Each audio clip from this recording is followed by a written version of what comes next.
Hello mga ka-Disney Princess! Welcome to my mini vlog. So for today's video, kasama ko pala si Daddy at papunta kami ngayon sa may Vietnamese Wangja Spa dito sa Rojas Boulevard, Pasay City. Matagal na nga namin gusto magpamassage at dito na kami nagkaayaan. This is not a typical massage spa kasi meron silang 10 steps massage for you. Ito nga ang kanilang massage area at meron din sa second floor for the couples. Reclining chair ang meron sila dito at nakaready na rin yung mga gagamitin. Kailangan mo rin palang mag-change ng clothes na nakaprepare na rin sa mismong room. At itong vanity mirror nga nila with light ang isa sa mga nakakatch ng aking attention. Magpapakit nga lang muna tayo dito habang hinihintay na makapagpalit si Daddy ng damit. Yung unang nabigay kasi sa kanyang damit is extra small ata. Mukhang cramped up na sa kanya. Nag-start na nga ang session which is yung first step nila ng washing feet with calamansi water. Warm pala yung ginamit nilang tubig dyan, kaya relaxing na talaga. 90 minutes ang duration para makomplete yung buong steps. Ito nga at nire-ready na si Daddy for the third step which is shaving. Na syempre, pang lalaki lang naman yon. You have options naman kung gusto mong i-avail lahat ng steps or may i-skip ka.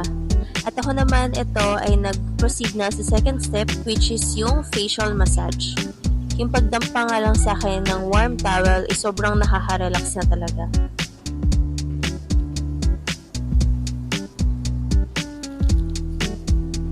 After that is magpapahid na sila ng aloe vera eye soothing gel na talaga namang ma-freshen ng yung skin dahil sa cooling effect nito.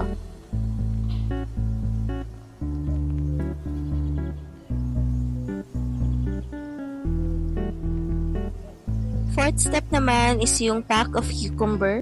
So instead na gumamit sila ng face mask is fresh cucumber ang kanilang ginamit. Na alam naman nating lahat na maganda to sa ating mga skin.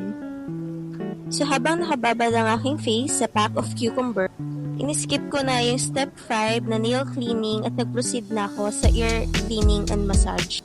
Nagdalawang isip pa nga ako kung i-avail ko to kasi hindi naman ako sanay na may ibang taong naglilinis ng aking tenga.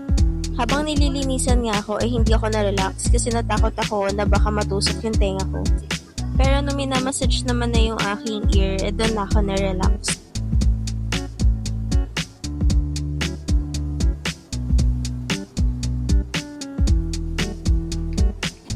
After ng ear cleaning and massage, tinanggal na rin yung pack of cucumber sa aking face and nag-proceed na sa body massage, foot massage, and back massage. You have two options pala kung gusto mo ng dry massage or with oil.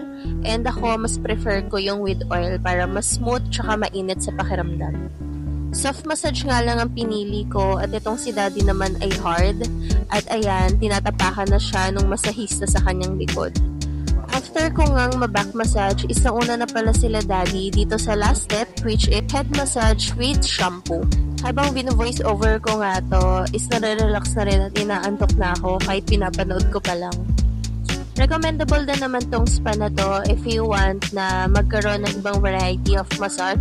Pero kung hanap mo is body massage lang talaga, hindi ko to i-recommend kasi doon sa loob ng 90 minutes, ang daming ginawa sa yung massage pero nakakabitin siya kasi paputol-putol.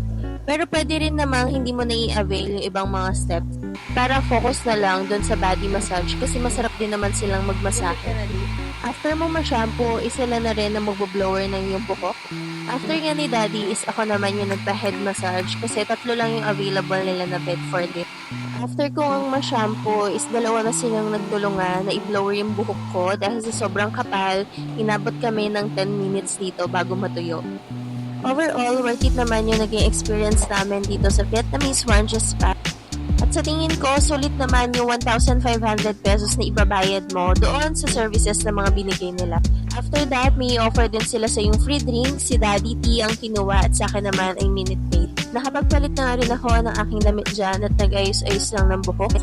After magpamassage, syempre magandang partner rin to ng masarap na pagkain. Dito kami nag-dinner sa Mang Inasal and after that, umuwi na rin kami. Medyo malayo nga lang to sa bahay na kaya babiyahe ka lang din ng ilang minuto bago makauwi. So yun lamang muna for today's video. Thanks for watching. Bye-bye!